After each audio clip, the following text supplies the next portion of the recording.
Awesome. So you got the spoons there. Do you have honeymoon suite as well?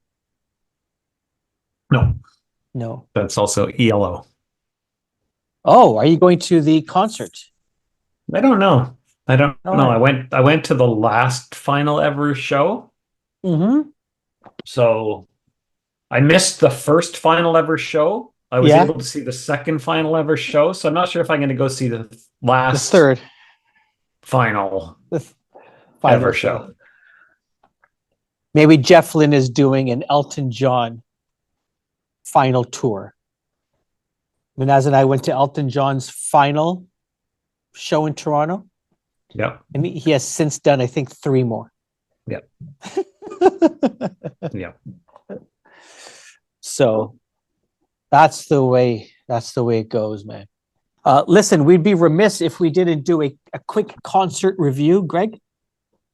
Not this past WrestleMania weekend, but the weekend before, we went to see the Highwaymen of the Trans-Canada.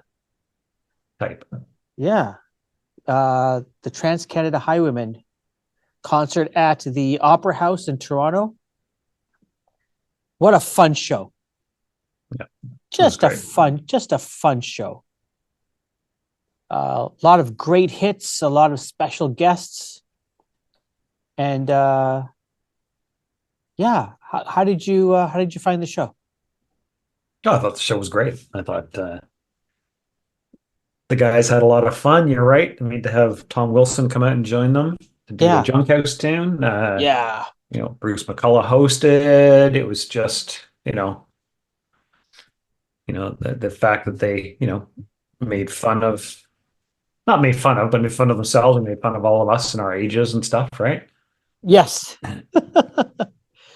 They know their audience. Yeah. They know their audience. Yeah.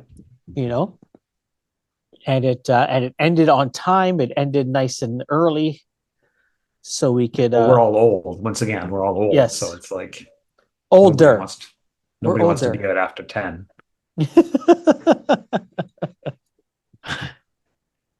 Yes, a great show, A+ show. If anyone has the opportunity to see the Trans-Canada Highwaymen, they're touring Canada. Check them out and check out their album Explosive Hits Volume 1. And if you listen to enough of that album, there will be a Volume 2. We've been promised. I think they promised at the show that there's a Volume 2. So looking forward to them playing again and releasing some new tunes, some cover tunes. Just a fun band. And that is the pre-show.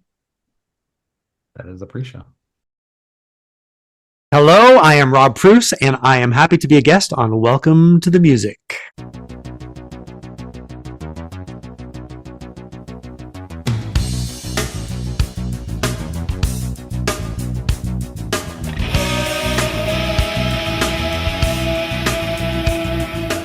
Welcome, Rob. It is an honor and a privilege to have you on the show. I have to say, and I told this to Gordon Sandy when we had them on the show a year or so ago, you were my first real concert. Amazing. At Iroquois Arena in Whitby. Okay, so probably like 82, 83-ish? Yeah, probably, around there, around 82, 83. And I think back to that time, and it's funny because we had Ron Hawkins on just like last week and the week before from Melissa Lowe, and he and I were sharing stories about playing Larry's Hideaway when we were 16 and 17 years old. So what I wanted to ask you about was, I think you were like 15 when you joined Spoons. Like, can you, what was that like? How did it come to be? It was amazing. I loved playing Larry's Hideaway, actually, like for a weird grungy place. Whenever I'm on Facebook pages for Larry's, because when people talk about memories of it, and I always love seeing old photos, because in my mind I can picture it, and I can picture the stage and the terrible carpeting on the stage, right?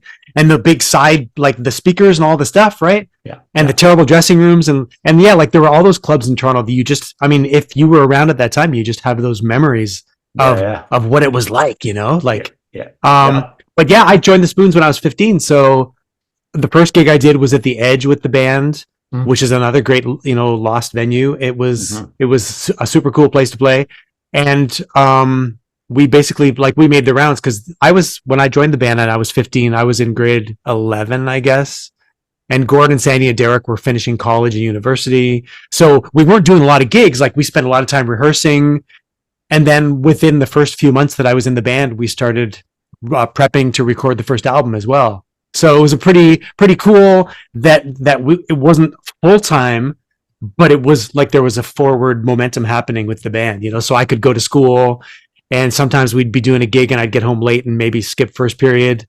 But able to finish grade 11, finish grade 12, because then by the time when grade 12 was finishing, Nova Heart had just been released. So then so I went back for grade 13 for like 2 weeks, but then our album Arias and Symphonies was going to be released. And I was good. We had already had these, like our first tour to go to the West Coast and stuff had been planned. So I was like, I don't think I'm going to go back for grade 13. So I sort of missed my grade 12 graduation, but I did get the diploma, so that was cool. That's awesome. With that age gap, how do you hook up with the Spoons? How do you hook up with Gordon and Sandy? Like where does a 15-year-old meet college people that are just about to graduate? Well, I knew them. I knew of the band because I had been in bands in Burlington since I was 10 years old. Like I was in my first band when I was 10, and my best friend who lived across the street, he had a band, and so there was like this period of like 4 or 5 years where I was in a band with friends at age 10, and then the band would break up and a couple of us would go and join another band, and I'd put another band together, and it's all just like, local kids doing the stuff, right? Okay. But then the friend of mine who lived a couple of doors down, actually it's his birthday today, his name is Mark, and his older brother was one of the managers of the Spoons. Like he and his best friend knew the Spoons because they were from Aldershot, which was like the West End of Burlington. And I was we were getting into the new wave music and listening to, whatever was coming from England, and, like the Cars were a new thing. And I was obsessed with Gary Newman because I had a synthesizer since I was 11. My parents bought me a synth, so I never played sports. So instead of investing in hockey gear, I got a Roland synthesizer. So that was my thing, right? So I started hearing about this band, the Spoons, because it was like, oh my God, there's a local band that's this new wave band. How cool is that? And because my friend's older brother sort of had connections to the band, I heard a tape of them doing a gig in Toronto, and I would see the posters that they were making every time they were doing gigs. They put posters up all over Toronto and stuff. So I had this collection of the posters even. So the summer before I joined the band, my wall was plastered with Spoons posters, which is like so weird, that I didn't really know the band, but I knew of the band. So it was like they had released one single. They had released this double-sided single. And so I knew that. And I met them briefly when XTC were playing in Hamilton. They played at Hamilton Place in the spring of 1980. And Gord and Sandy were there with their original keyboard player, who I sort of knew as well. So it's all like local yokels, like it was all sort of interconnected. Even though they were a little older, I had that one extra friendship connection that sort of tied me into their world. So they knew I was a keyboard player because that's the summer before I joined the band. I did a recording with their original keyboard player. It was the very first year that CFNY was doing their Great Ontario Talent Search. And it was like their version of the Q107 homegrown thing, right? Yeah. Summer of 1980. It's so weird. It's so long ago. But their original, so the Spoons' original keyboard player, Brett, came over to my place because I had an old reel-to-reel recorder that my uncle had given me. And we recorded a couple of songs. And Gord came over and played saxophone on this song. I was only 14. It's just so bizarre. So then later that year, when Brett quit the band, they put an ad into the Hamilton Spectator looking for a keyboard player. And it's one of those things, I still remember that moment coming home from school, and I would always read the classified section of the paper looking for the bands. There was, small listing in the Spectator, but there was the little tiny ad says Spoons require keyboard player. And I was on the couch and I was like, oh my God. So I called him up, and he's like, I said, hey, it's Rob. And he vaguely knew who I was because he sort of remembered, so I went and I auditioned for the band, and then that sort of went from there. Crazy. Wow, That's very cool. That's very awesome. cool. It's interesting. You mentioned new wave, and it's one of the questions that I wanted to ask you was, spoons were new wave, but early it was very progressive. Like it wasn't, and it may be because of the European influence. Can you talk about sort of that beginning sound and I wouldn't say prog rock, but it's very progressive for sure. Well, I think really like Gordon Sandy always talked about the fact that they were listening to more progressive music, like 70s kind of, like there was a band called Vandergraaf Generator, and Gord loved Genesis and that kind of stuff. So I think their earlier incarnations before the Spoons were a little more experimental in that way, with weird time signatures and stuff like that. And then when the new wave stuff started happening, say like Talking Heads and XTC and stuff like that, it was a much more stripped down kind of angular sound. But I think that even the early new wave came from an influence from progressive rock as well, but trying to move away from it. But they still had the inspiration and the influence of having heard it in the first place, right? So I think that's kind of where Gord was coming from.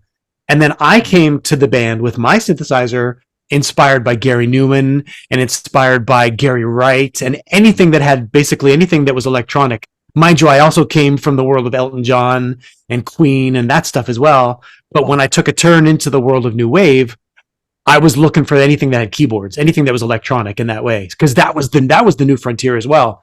So it's like the timing was perfect for all of us to kind of come together in that way. But like our early days, I always think of our first album. And the keyboard that I used, the only keyboard I used on the album was the same keyboard that Nick Rhodes used on the first Duran Duran album, because it was sort of like in 1981, that was like an affordable synthesizer, but it could do a lot of things. And I remember listening to their first album, and theirs came out, I think either just before, like within the month or two of our first album coming out too. And I remember listening to them thinking, oh, he's using all the same sounds I'm using. Like, it's really cool. So we kind of both copied each other with the haircuts as well. We were sort of influenced by David Sylvian from Japan, which was sort of influenced by Bowie. So, all these things sort of happen organically in that way where there's no real leader, but you just are all you're all kind of going down the same river at the same time with the inspirations, That's fascinating. What was the board?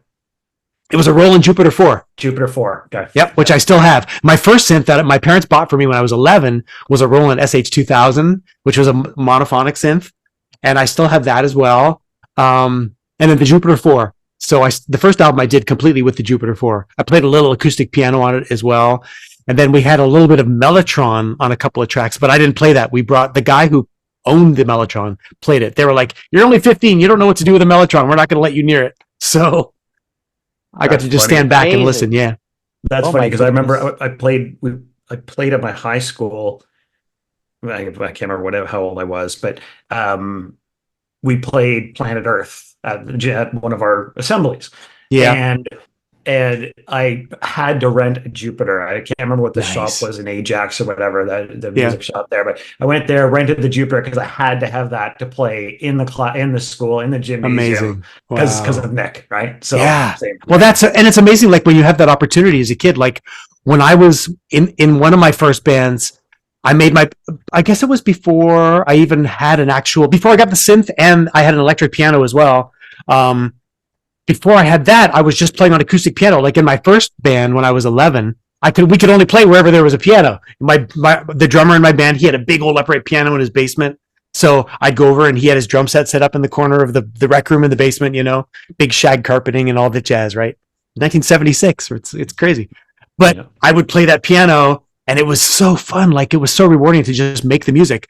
But I remember then when Queen released A Night at the Opera, and I was obsessed with that album, and You're My Best Friend had a Wurlitzer electric piano on it, right? And so my ears were just tuning into anything that sounded like a keyboard. And if it was electric, I was like, what's making that sound? So my dad took me to a music store in Hamilton and we rented an electric piano.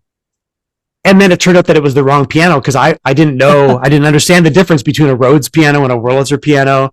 And the Rhodes was big and heavy with the suitcase bass, the amplifier built into the suitcase and stuff. And we set it up, and the first thing I tried to play was You're My Best Friend. And I was like, no, it's not the right sound. But I realized, you sort of learn as you go, but it's just so rewarding to have the equipment to recreate the sounds. Like you with the Jupiter, I'm sure it's like, there's nothing like it, right? Yeah, 100%. That's cool. Yeah. So Rob, you go from the Spoons Yeah, you join Honeymoon Suite. Yep. And from Honeymoon Suite, you end up in Broadway. Yeah, I guess not end up, but it was part of the journey. No, sure, yeah. But yeah, I know what you mean. Yeah. So I'm really curious, and you've also said this, that you're one of the most open-minded people in music, because you've touched different genres. You don't sort of stay, I'm going to stay in, in new wave, or I'm going to stay in progressive.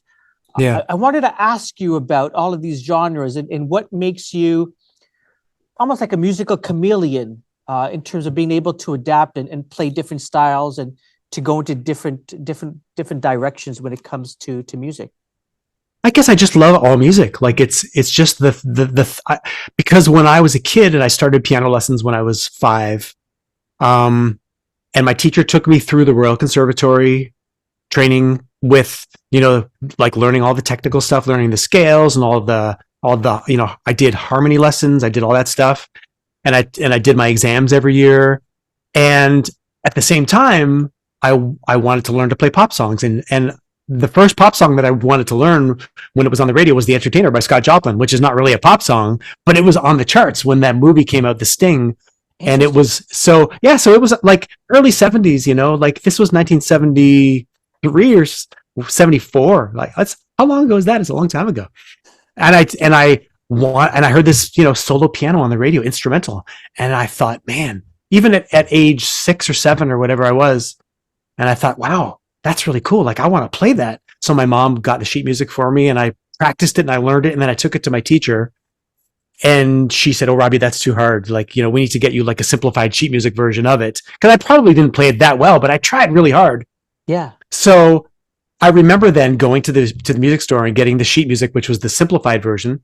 And I remember right from the first time I tried to play it, thinking, this doesn't sound like it at all. Like it didn't sound the same to me. So I took it to my teacher and she was like, okay, that's pretty good. But she wasn't really interested in teaching me pop stuff. So what I ended up doing was that I would go to her for my classical. Then I would go home and I would get out my Elton John books and my Queen books. And I would get whatever pop songs from the radio I wanted to learn. And so I always felt like I had these two worlds happening at the same time, that I trusted my teacher to give me the basics.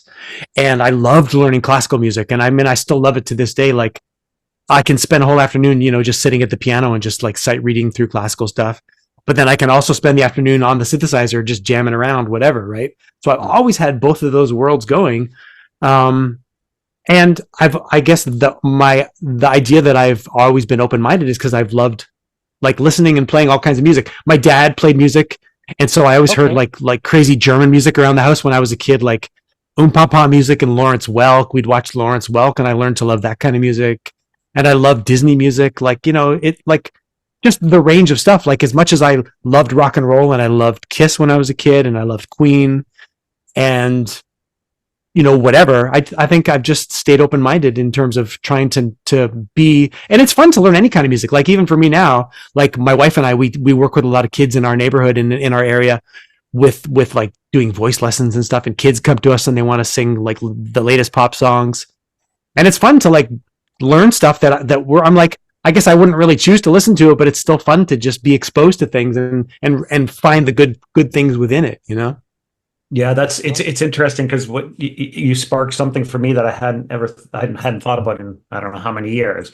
But my piano teacher, and I did the conservatory all the way up. Yeah, she was really, again, I got goosebumps. It just brought back this memory that's flooding back to me. Like she was Good. so in tune with me that when she knew I was getting so frustrated, yeah, with the classical, she decided, okay, stop.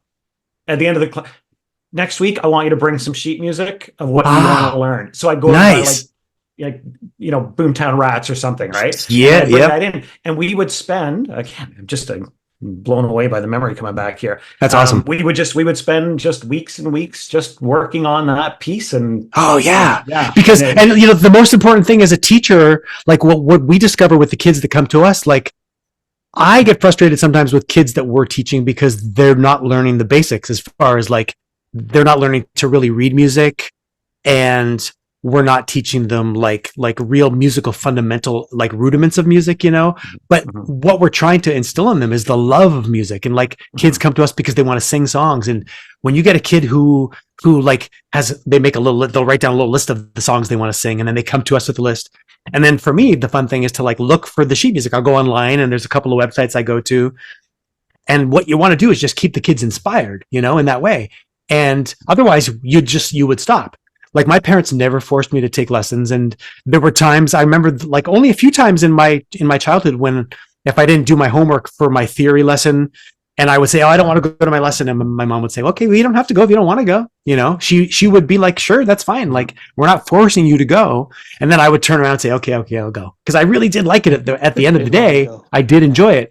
But you're right. Like the frustration, you should only make music because you want to make it, you know? And I feel like I've been really fortunate to put myself into situations where I got to express myself and help other people express themselves and all of us together. Like, I feel like, you know, being with Gord and Sandy and Derek in the band and then being in Honeymoon Suite and then any musicals I've been a part of, there's a part of it that it's like the same for me in every situation. I treat it the same because I'm like, well, we're just making music and it's fun and we're trying to entertain people and we're trying to entertain ourselves and be creative and come up with something really good that we enjoy.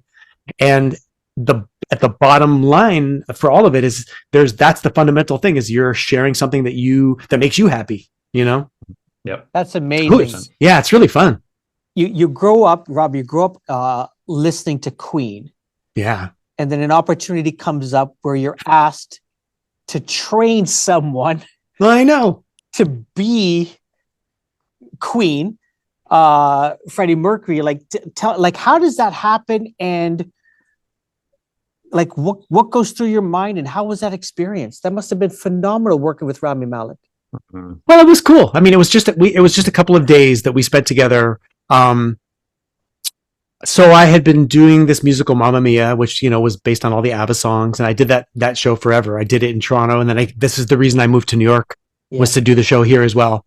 So one of my original colleagues from London recommended me for the Bohemian Rhapsody project because they needed somebody who was in New York.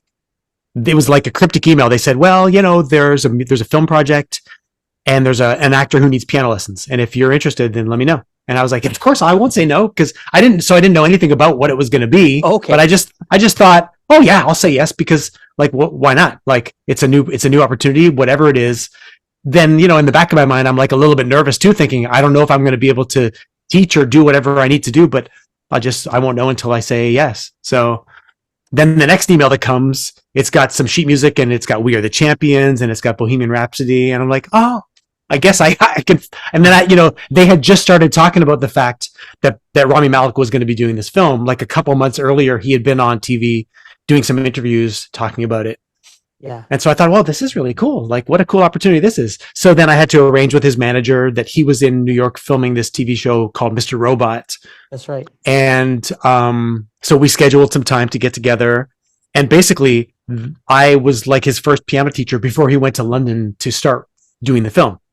And so we got together in a rehearsal studio for a couple of days. And again, I like had to sort of assess him and figure out what he was capable of doing and what he would be capable of doing. And he wasn't a piano player at all. So basically, wow, I kind of tried to show him what it was kind of going to have to look like, sort of to fake it, you know? Mm-hmm. And I said to him, well, here's some important things. Like the first time I ever saw Freddie playing Bohemian Rhapsody, he always did this crossover thing in the verses, in the octaves, right? In the verses of Bohemian Rhapsody. So I said, for sure, they're going to want to film your hands doing this. So you'll need to know this.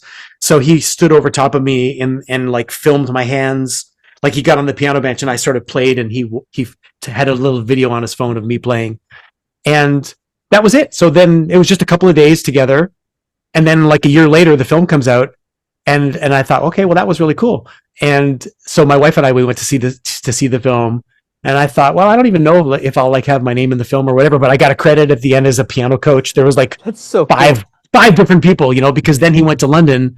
Yeah. And there were people on the set with him to make sure things looked realistic, what he was doing and stuff. Yeah. But I was sort of honored thinking, oh, I'm like the first one to get to show you this stuff. And I got to tell him, like I said, you're like representing Freddie Mercury in a way that means so much to musicians and Queen fans. But I said, for me as a musician, he was one of my inspirations, like as a piano player, because I would listen to those Queen records and I would get the sheet music and just want to play all their songs, So it was really cool.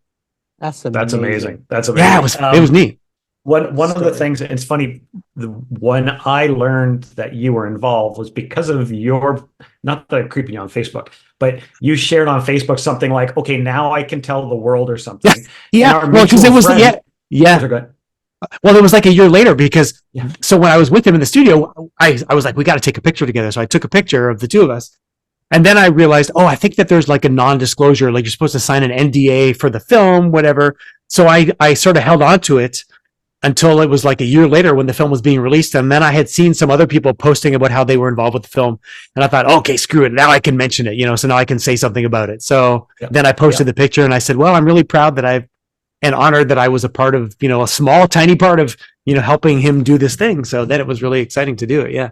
Yeah. To share the news. Yeah, it was actually our mutual friend Earl Jive who cool. shared your post, which is why I saw it. Yeah. And speaking of Earl, like I know, Earl was in the video for Telling the Lies. Actually, I'd completely forgotten that Slash was the mum in it. But anyway, one of the things I wanted to ask you was if you could talk about the support that the Spirit Radio and CFNY gave and how it was important back then for not just Spoons, but also other musicians that were coming up at that time. Oh yeah. I mean, that's like, it's so weird to think of the world that we live in now where everything is accessible all the time. Right. Mm-hmm. So in those days, once you knew that there was like this new music scene happening with these new wave bands, true of the punk scene, coming, from, I guess it's coming from the late 70s. I mean, I guess I didn't really tune into it until probably like 79. Now I'm looking at, like, sometimes I think of the trajectory and the timeline of the music in my life. And I think it all happened in a real short period of time before I joined the Spoons, but it felt like a lifetime because there were such huge changes in the styles of music, like say 77, 78, when I was 11 or 12, I was listening to Queen and Elton John and Kiss. And then I was in a band that was a little more progressive and we would play music from Styx and Genesis. And then somebody would slip in a Blondie song and I was like, oh, this is kind of cool. What's this Blondie song? And then I would go to the Battle of the Bands and we were playing Kansas songs and we were playing like songs by Sweet, Love Is Like Oxygen, because it had great keyboards, right? Yeah. And then there was a guy in another band playing The Cars. And I was like, what the hell is this music? So then, it's all shifting, but it's happening like in a small corner of the bigger picture of it all, right? But if you wanted to hear it on the radio, Chum FM and Q107 were playing still pretty mainstream from the last, 10 years or whatever. And we discovered that CFNY was the place to go because CFNY was playing progressive music, but then they were playing the new music coming from England as well. So I would tune into it and it felt like you were in like a private club in that way. Mm-hmm. So it was just the place to be, really, like, listening to Marsden. And it's weird because I think there were so many of us, like whether it's musicians or just fans of music at the same time, we all were listening to the same stuff at that time, because I talk to like Spoons fans these days, like I see people online as well. And anytime we talk about memories of specific things in our lives, I'm like, we were all listening to the same thing because there was really only that one station to tune into, other than college stations and university stations, which, they had a smaller reach, but CFNY was the main source for all of us. So I think about like the time before I was in the Spoons, I was listening to it. Like I said before I joined the band, CFNY was doing a talent search, and I was doing a song to submit to the contest as well. And then once I joined the Spoons, we were still listening. I think the first radio interview we did was for CFNY when our first album came out. And it was the first interview that Gordon and I ever did for the radio was a CFNY show. And we were so excited. We were like, holy shit, we're going to be on CFNY. Like, this is the coolest thing ever. That's amazing. Yeah. So Marsden was a huge champion because we were a local band and there weren't that many bands that were making music that he could. I mean, he would play whatever he got, of course, because just trying to like keep it local and keep it Canadian to the degree that you can. But there was something, I guess, in our music that Marsden really connected with as well. So we were really fortunate that he was a good champion of ours as well. That's awesome. Rob, I love your stories, and I'm going to ask you for another one. We have a segment called Lost Venues, where we explore venues that don't exist, that maybe you've played before and you've got a horror story, a funny story. Wondering if you have a lost venue in mind, Rob. Well, it's funny that like first, like I would practically say, like when you Greg, you mentioned Larry's Hideaway, and I would think practically like any venue in Toronto from the olden days would be like a beautiful lost venue. And, you know, you could do a little tour of the places that we played. Like there was a place called the Cabana Room, which was a tiny little room upstairs in this little hotel on Spadina. Yep. There was the Izzy. The Hotel Isabella. Oh my God. The stage was so small that like Derek and I would set up on the little riser, and Gordon and Sandy were on the floor. And then there was a friend of ours on the side of the stage, like with the little foot pedal changing the lights, you know, it was crazy. And Larry's Hideaway, there was the Edge, which is where I did my first Spoons gig. All those places. Yeah. Like it's crazy. Like, and then we would play the universities, like at U of T, there was a place called, I don't remember the downstairs John was a place maybe at McMaster University in Hamilton. There was a place called the Spoke at Western University in London. But, you know, and the Chooch was a club in Guelph. So, like, my lost venue choices would be awesome. Those venues. Because I don't know that kids even go to music, like, that kind of opportunity even exists for kids these days, you know? If you're in school, I don't know how much live music they're even getting out to see. Like, hopefully they're seeing some. But, you know, for us, it was like, we would go to where the crowds were. So it was super exciting. Yeah, I think it's up to parents like us to take them. I know, exactly. That's right. Oh my God. And then we did the whole high school circuit. Like, you know, once we had success on the radio and stuff, like we would play Ontario Place. And of course there's another great lost venue because that place was magical to play. But we did like the high school circuits of Southern Ontario, like literally every high school that was between Niagara Falls and like Ottawa towards Montreal as well. Like it seemed like that was a circuit for a band to play. And it was fun because the kids couldn't get to see us in clubs, and we couldn't, you know, we would be limited to the shows we would do at Ontario Place or Kingswood or those kind of venues as well. So we played like, wow. Yeah, Kingswood was another great place. Yeah. So like, there's so many. Yeah. Wow. I don't even know, Greg, if they have bands going through high schools anymore in Southern Ontario in the GTA. Not like back in like we used to have Teenage Head come to our high school. Exactly. You know, like wow. I think the year that I started grade 9, I think Max Webster played, and Goodness. I have a vague memory that I don't know if I saw them, but I probably did, because I remember I had this really vivid memory walking home with a friend of mine one day for lunch, and we were talking about Kim Mitchell, and we're saying, "Yeah, man, he's so old. He's like almost 30." You know, when you're like 13 or 14 or 15, that's like an old man, you know. And I think, oh my God, like now, if you knew what you knew then, it's crazy. And the Kings were another band, you know, so like I saw them play, and then like within the year, we were with the Spoons, we were opening for them as well, doing gigs too. So that was really cool. That's awesome. So Rob, one of the questions I'd like to ask before we wrap it up is, what are you listening to lately? What's in your earbuds or your headphones or whatever you're listening on that people should check out? New, old, whatever. What are you listening to lately? Oh, I listen to a little bit of everything. I'm a little bit of a Taylor Swift fan in some ways, because I feel like I'm trying to keep up with the kids. The kids love her so much. I was very excited to see her Eras film last summer. And I thought, you know, you can't deny it. Like there's a certain element to pop music that people always say, oh yeah, the older generation doesn't get the kids. And I think it's true of every step along the way. And certainly there are elements of composition and recording technology that I think are not as good as what things used to be in the olden days when everything was groundbreaking and everything was new. But I have to appreciate and admire the things that people are doing. And I think Taylor Swift is a fantastic songwriter. I think she's a great lyricist. She works with great collaborators. She's got Jack Antonoff as a producer. She works with really cool people, so I listen to her with an open ear and an open mind, because you sort of can't deny it. And then I'll like hear kids telling me that they love K-pop, and I'm like, what the hell is K-pop? And then I listen to it, and like there's bands like BTS, and I listen to them and I think, I'm not a fan of hip hop and like rap kind of stuff, but you can't ignore it. You know what I mean? Like, so I'll tune into some of that stuff, and I can appreciate the technological elements of it. And then I think, yeah, there's some really cool stuff because they do some cool collaborations. And then I go backwards and I listen to, there's a band from, I think they're from Australia called Tame Impala, who I love. Yeah, huge. Right. And I saw them. Did I see them? No, wait. I saw Beck last summer with, maybe it was Tame Impala. No, there was another band that he played with.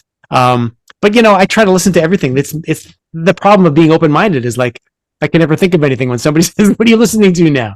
There's a new band, a brother and sister group called Lawrence, who I really like. They do really fun music. Are you going to see them when they're coming to town? I don't know when they're coming. New York. Sorry, yeah. Right. Are they coming to Toronto?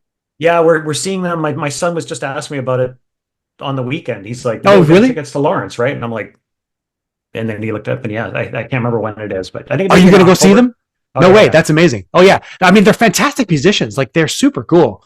Yeah. And they have a couple of videos. Like I don't remember the first video. I saw one video of them singing in a studio with a whole bunch of friends, and I'm amazed at like the musicality of these kids. Like the stuff that they're doing. It's really advanced. Like sometimes it sounds a little bit like 70s, 80s ish as well, but they bring it to the new generations. Like as much as I think, well, we made great music 40 years ago. The kids will look back and they'll see where their music comes from, but I don't think they're going to stay stuck in the music from the olden eras as well. They want to keep up with the modern stuff. So it's fun to go back and forth with it all. I'm a huge fan of my Spotify playlists because they'll give me random suggestions and things, and they'll mix up the old and new stuff. And I'm always discovering new stuff, even if it's old stuff. I love that. Yeah, that's awesome. That is awesome. Rob, what are you up to these days? What takes up your time musically? Musically, well, like I said before, my wife and I are doing a lot of work here in Queens. We train a lot of kids, like for schools. There's a whole routine with kids that go to high schools and colleges where they audition to get into the schools, and they have to prepare music, and there's a whole thing that they have to go through. So we do a lot of that kind of stuff. Training kids singing. I do some work with some bands up in Canada still. There's a band from Ottawa called Church of Trees that I've been involved with for the last 5 or 6 years, doing remixes for them and mixes. Last year I did some solo gigs. For the first time ever in my whole life, I did some gigs up in Oakville and in Toronto. I played the Elva Combo last summer. Yeah. And it was sort of like dipping my toes into the world of like solo kind of stuff. I wasn't me really alone because I wanted to bring some friends with me. So I had some singers joining me doing different songs, and Sandy Horn joined me, playing some old Spoons tunes. And I want to do more solo shows in the future as well. But in the meantime, my current goal is like some more recordings as well. Like I need to do some solo music to release, to sort of have people able to listen to stuff online as well. So it's nice to remember the old stuff. But I feel like I also want to do some new music as well. So I'm sort of investigating different ideas these days to sort of hopefully release something in the next few months. As you're speaking and everything, I'm like, there's a book. Has Rob written a book that I don't know about? Is Rob writing a book? I'm not yet. I've been taking notes for what I would call a book, I guess, because I feel like I've done a lot of like interview kind of things, sort of talking about stories and things, and I feel like, I could put them into some kind of a format as a book, and I think Gore released a book like 8 or 9 years ago, I think, sort of telling the Spoons journey, and I loved reading his book because it was fun to sort of go, I sort of forgot about these things, and his version of the story that we've been through, and so it does occur to me sometimes to like maybe do it in that way as well. So you never know. Part of what I was trying to do actually with my solo shows, it was a little bit autobiographical because of what I wanted to do was really span the journey of the music that I love. So I was playing like Spoons, Tunes, and Honeymoon Suite songs. And then I did some songs from like the musicals that I've been involved with as well, whether they were Andrew Lloyd Webber musicals or if it was Mamma Mia songs. And then I would just do songs I love too, you know, because there's just like this crazy variety of stuff that I like. So I feel in a way it's kind of, I think it's cool that I'm interested in so many styles, but at the same time, sometimes it's easier if you're just like an old rock and roller who's like, man, I play rock and roll and that's what I do. That's the only thing I do. And then you know where to put a person, you know? I'm sort of like, I'm all over the place. Which is fantastic, right? Because you'll have multiple stories from different areas that I mean, I find that fascinating. Rather than, you know, the same old rock and roll journey, you know, it's a musical journey that takes you to different places, to different musical genres. It's almost like a musical Forrest Gump. It's true. Well, yeah, it's true. Yeah, because I do feel like when I made the switch into musical theater, it was like a clean break in a way that I was with the Spoons for 5 years and then I was with Honeymoon Suite for like about 3 years or so. But within that span of time, I laid the groundwork for music that means a lot to a lot of people, like, you know, making records that still people still resonates with people, you know, in that way. Like that's the music that people think of when they think of the bands I was in. They're like, well, he was in the Spoons, he was in Honeymoon Suite. But then I guess for that next chunk of the music that I made, it was really like live music. It was musical theater where 8 shows a week, I'm like sitting in a pit playing a piano or conducting the show. But it's like you're recreating music every night. Like part of the coolest thing for me to do the musical Mamma Mia was to sort of bring those worlds together because I was in different musicals in Toronto for about 10 years before I started Mamma Mia. And then with Mamma Mia, the guys from ABBA, Benny and Bjorn, they really wanted to stay true to the sound of their music and the sound of their records. And so it was like the perfect marriage for me to get into that show. When they were when we started the show in Toronto, it was the first production outside of London, and they were still even a little bit unsure of whether the show was even going to become anything outside of the UK, because they thought, well, maybe like ABBA were super huge in London and in England, and they thought, well, maybe the show is not going to translate anywhere else. So when they came to Toronto, we got to be a part of that first. Well, it was the second production in the world, really, that became what they would consider the international version. So I got to be there with them and sort of help them and sort of make suggestions for the arrangements to say, it'll sound more like the record if you do this, you know, and like help with some of that kind of stuff as well. But it really brought all those elements of my life together in that way. So I feel really fortunate to have been a part of that, you know, that it was like the rock and roll history that I had creating songs with the Spoons and with Honeymoon Suite. I got to take to ABBA. Like one of the first songs I played when I was a kid, I was Mamma Mia when I was 10 years old. I have a recording of myself playing it in my band. So to go and do the show with Benny and Bjorn all those years later, it was like this weird, you know, like full circle life kind of thing, circle of life. That's interesting. One of the things I wanted to ask about, and it's actually a 2-part question. So, you know, how different were things? And again, you know, Ron Hawkins and I were talking about sort of all the various genres and, you know, how our fans like New Wave wouldn't understand how we're hanging out with the metalheads and the metalheads fans wouldn't, you know, but to us, we were all just musicians, right? So like, what was that experience from Spoons into Honeymoon Suite? Like, how did that differ? And then I guess the second part of the question is then the transition into musicals. I mean, crazy, right? I know. Like for me now, of course, everything gets blended together and it becomes like a big soup. But in those days, it was like newsworthy. I remember there were little articles, even like in the Toronto Sun, there was a little blurb saying, "Ooh, new wave, Rob Preuss has joined Honeymoon Suite now." And like, it was because in those days, the genres weren't things were more divided, right? Like definitely Q107 was a place for Honeymoon Suite, but you wouldn't hear Honeymoon Suite on CFNY at all, right? Yeah. So it for me, it was definitely a natural transition because I had been out of the Spoons for a little while before I joined Honeymoon Suite, and I was open to anything. And I remember like there was like a transitional time when with the Spoons we were on the radio with like Tell No Lies or Romantic Traffic, and Honeymoon Suite were going up the charts with New Girl Now, and it was right around that same time, like 1985ish, right? And so the next year after I left the Spoons, when I got the call to audition for Honeymoon Suite, I remember thinking, oh, that might be really cool, because I mean, I remembered back to when I was a kid and how much I loved Kiss and how much I loved Queen and I loved guitars. And I would be in my band trying to play Kiss songs on the keyboard. And I was like the rhythm guitar player in the band, And I thought, well, this will be fun. Like, because Ray, the original keyboard player in Honeymoon Suite, he was playing really cool synth parts as well. He was taking sort of the inspiration from the new wave era and the synth pop era and bringing that into the rock and roll, which was, that was the next transition in the 80s rock era as well, because then that kind of, went on with Journey and Bon Jovi, and we were all with Honeymoon Suite. That was that sound then that was moving on. So for me, it felt like a natural progression. For the outside world, they were like, ooh, it's Rob from the Spoons and now he's in Honeymoon Suite. But for me, it was really fun. It was like an exciting thing.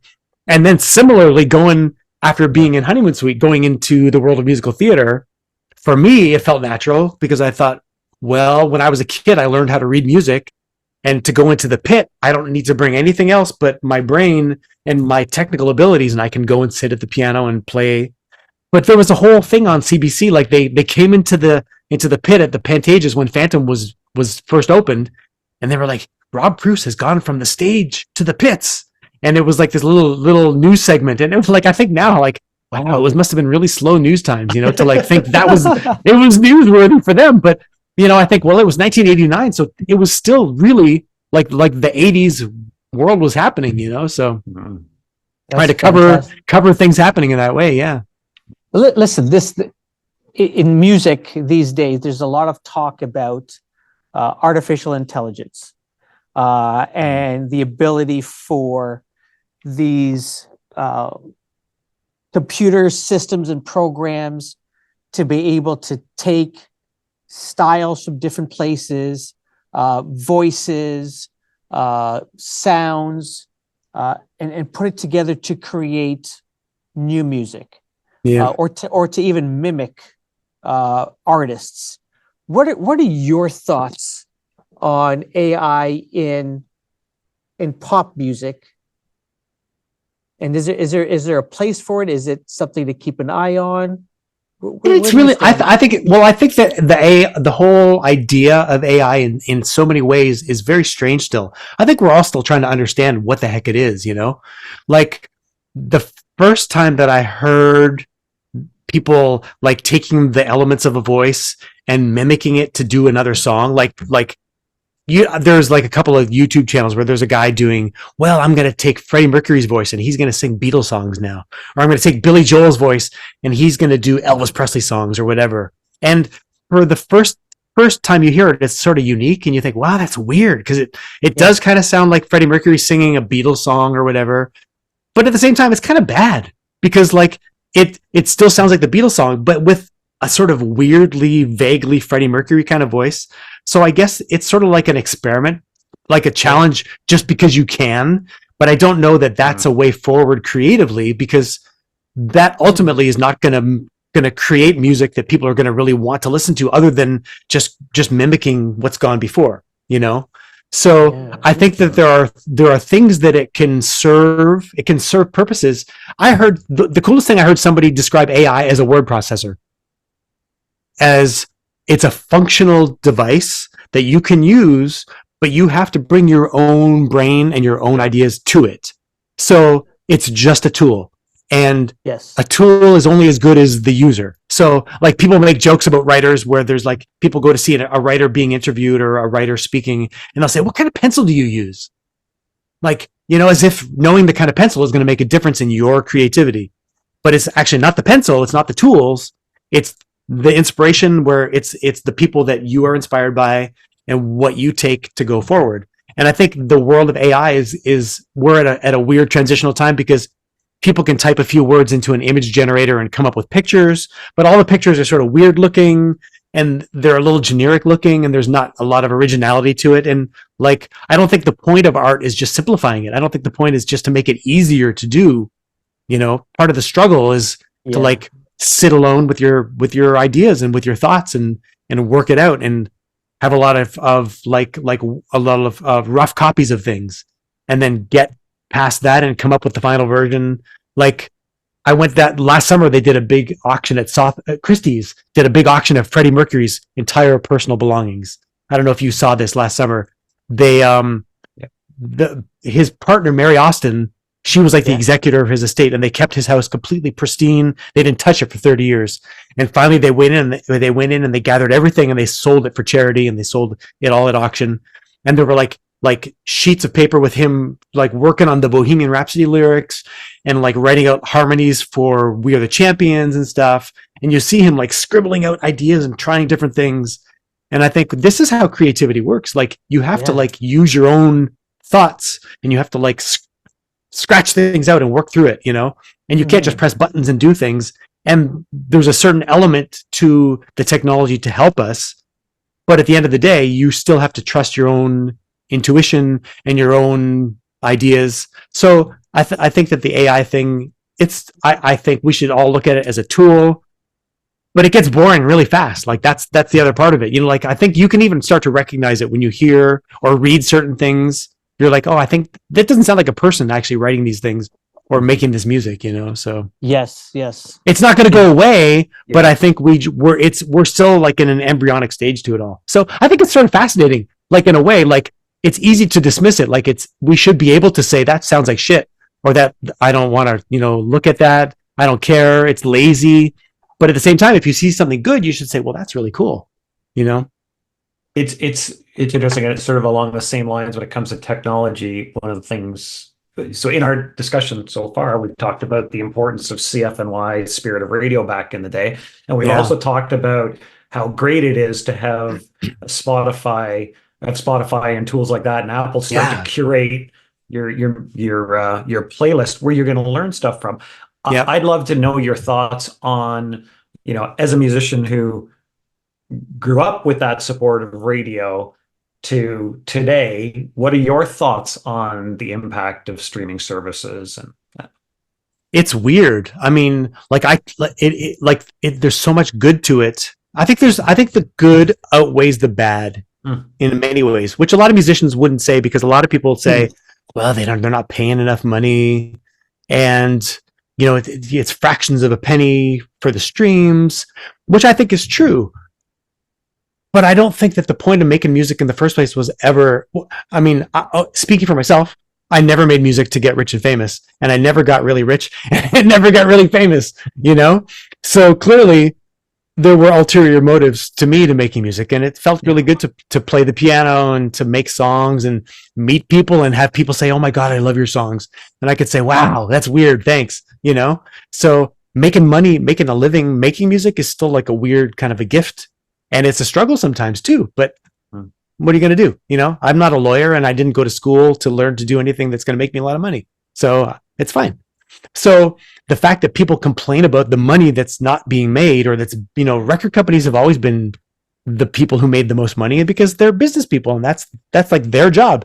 I signed contracts when I was a kid thinking, I don't know, I don't really know what I'm signing, and maybe I shouldn't sign it, but here I go. And all these years later, sometimes I think, I probably shouldn't have signed that thing, but I did. So what are you going to do? Yeah.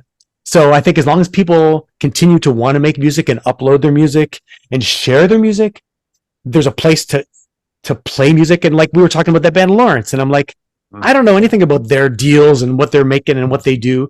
All I know is that they have thousands and thousands of kids who love them and want to go see them. Probably they go and buy a t-shirt. They probably make way more money selling a t-shirt than they do getting played on Spotify or whatever, So I think that we all just need to embrace the technology, and things shift. And if enough people are fighting for higher rates and royalty rates and whatever, that'll happen. But it's not going to stop the music makers. The music makers are going to make the music no matter what. And we should be willing to just make it and say, you can't say, well, I'm not making any music because I'm not going to make any money. Well, yeah, that is true. But clearly you would have known that when you were younger, because you would have become something else. You would have done something else, Yep.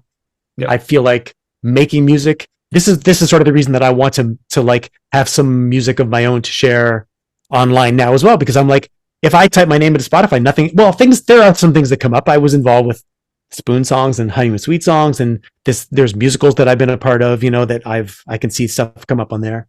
But I'm like, there's no actual original music of mine, so that's sort of like, I feel like for me, that's the thing that I want to rectify and do that for that reason, because I don't care about making money doing it. It just feels like that's what you're supposed to do. And I love the fact that the robots recommend music to me.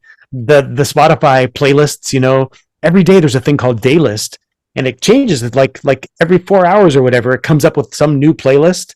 And I guess, in the old days, you would trust a guy at CFNY, or you would have your favorite DJs. We talked about Earl Jive. To this day, I'll take Earl Jive's recommendations and listen to the music he thinks is good. He stays really in tune with music that I'm way unconnected with. Like his top list every week is like fantastic. But the coolest thing with Earl is like he's been a huge BTS fan forever, and he's make a joke about that. He's such an old dude, right? And I'm like, Earl, what do you do? He's pushing BTS, but you know what it is? It's because he knows he was there with the Beatles when he was 17 years old. Yeah. He was backstage at the Hollywood Bowl with the Beatles, right? Like, and he tells me these stories, and I'm like, it freaks me out to know that he's another like Forrest Gump in the music world, right? Really. So he looks at the audience and what the music means to the kids, and he understands that the music speaks to the kids, and no matter what the old people say, the kids don't care. It doesn't matter. So when there's a billion BTS fans around the world, no matter how bad anybody else thinks it is, the kids don't care, And I think Earl has always had that ability to sort of tap into that world and stay open to the honesty that music means to people, which I think is really cool. Yeah, it's funny. It's funny you said about BTS, because I was going to joke earlier saying I swear he must have been an early investor in the band, because you think so, right? I know, it's really true. But I think he and I we've been friends since I was 17 years old. Like the first times we ever went to CFNY for promoting our records, and then he and Beverly would be like, "Hey, come and spin some records," and we would hang out together. And we had our love of music just kept us. We were like instant friends, Yeah. And I feel like because of the world that he came through, he had that same kind of inspiration where he just knew that it was all about the music, and that's the driving force for every generation along the way. That's what keeps you going, is that love of something new. And he pushes I don't even have enough energy to listen to all the new music that he's promoting, and like he has his chart where he scans the charts around the world and stuff, and I'll tune into him once in a while, and sometimes he'll be like, "Oh yeah, I had this song months and months ago. It was a hit," So he is a little ahead of the game. But unfortunately, the world is so splintered in these days that it's even hard for him to reach. There's no consensus anymore on what matters. Everybody's in their own little place to listen, which is fine. But it's good to know that there's a guy like him who's sort of staying in tune with a much bigger picture as well. 100%. So, yeah. Rob, it is dinner time for you. It's dinner time for us. Dinner time it is. That's right. There's something going on. I would love to have more conversations with you. This has been a blast. Thank you for It's been an honor. Thank you. I've been very excited. Like I know we first started trying to connect it was like a few months ago, I think, but you sort of came out of the blue, and I was like, this is really cool. Thanks for reaching out. It's super cool. Thank you for agreeing to come on our little show here. I really appreciate it. Greg and I love having these sorts of chats with musicians and artists about what's going on and their thoughts. And you couldn't have been more generous with your time. We thank you guys you guys are a good team as well. So it's nice. You've got a good balance between your perspectives on how to approach things as well. So it's cool. Appreciate it. Thank you so much. And we look forward to hearing some of your personal new music coming out, as well as some of the bands that you're working with and the book. The book. Absolutely. I will look forward to reading that book when it comes out, and all the best with the kids that you're working with. Thank you. Down in Queens. And again, thank you so much for your time, Rob. This has been a blast. Thank you, guys. I'll see you online. See you somewhere in the world. Absolutely. Sounds great. Take care. Thanks, Rob. See you guys.